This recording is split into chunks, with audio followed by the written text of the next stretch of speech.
Halo teman-teman semua, selamat tahun baru 2023 ya. Semoga tahun ini kita semakin baik, semakin sehat jasmani maupun rohaninya, dan kita terhindar dari sifat ria, sifat dengki, hasad, iri, dan sifat lainnya yang dapat membuat penyakit hati.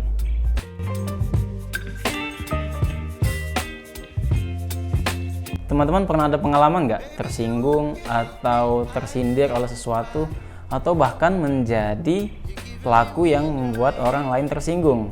Nah, di video kali ini kita akan membahas itu dan mengajak teman semua untuk berbagi pengalaman tentang sindir-menyindir. Tonton ya videonya sampai selesai, nggak lama kok.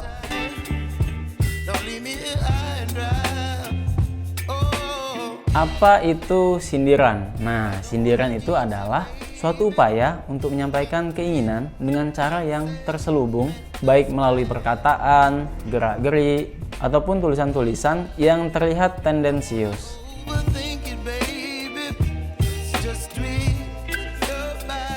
Sindiran dapat terjadi karena pelaku ini merasa tidak mampu untuk menyampaikan langsung, sehingga ia menganggap bahwa menyindir adalah cara yang ampuh untuk mengungkapkan kegelisahan hatinya.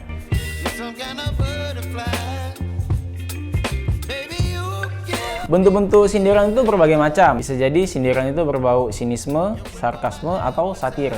Ia bisa dalam wujud ucapan langsung atau lewat mimik muka, bisa juga dalam bentuk gerak tubuh, atau yang biasa kita temui, sangat mudah untuk kita temui, yaitu lewat status, instastory, postingan di akun-akun media sosial yang sering kita lihat.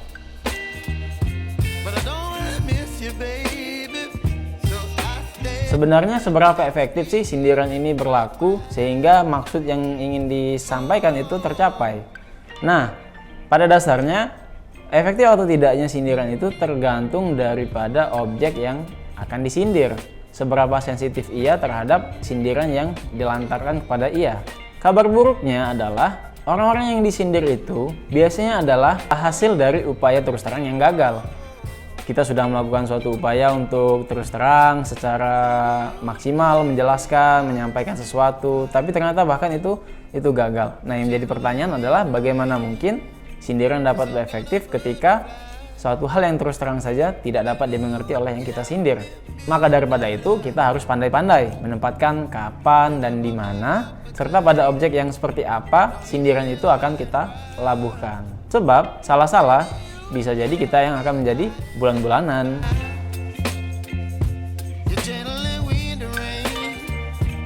Nah, sebenarnya sindir itu ada baiknya, tapi juga ada buruknya. Ada manfaatnya, tapi juga ada akibatnya. Manfaatnya apa? Yang pertama, ketika kita menyindir, kita bisa menyadarkan orang yang kita sindir itu agar ia cepat sadar bahwasanya ada yang salah pada dirinya. Kedua, manfaatnya tentu bagi pelaku yang sebagai pelaku penyindir, ia akan lega hatinya ketika sindiran itu sudah dilontarkan. Kemudian yang ketiga, kadang sindiran itu sendiri dapat membawa hal yang positif bagi kedua belah pihak, baik dari pelaku maupun si korban yang disindir. Pada posisi ini, kita dapat temukan pada orang-orang yang bijak, pelaku yang bijak dalam menyindir dan korban yang bijak pula untuk menanggapi, sehingga menjadi positif bagi kedua belah pihak.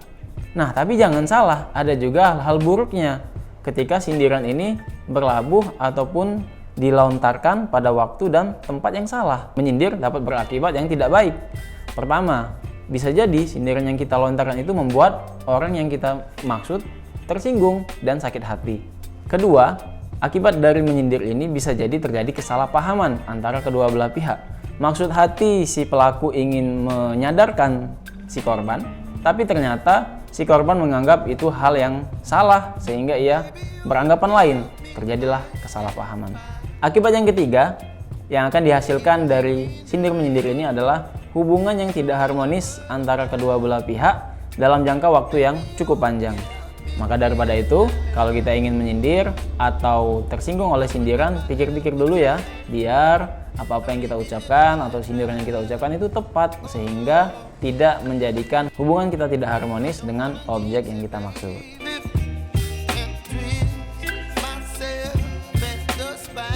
Nah, teman-teman, sejauh ini kalian pilih mana? Jadi pelaku yang menyindir atau jadi korban yang tersinggung? Kalau bisa jangan kedua-duanya ya. Nah, teman-teman yang punya pengalaman atau pernah merasakan kedua hal ini bisa drop di kolom komentar ya, berbagi pengalaman dengan teman-teman yang lain. See you.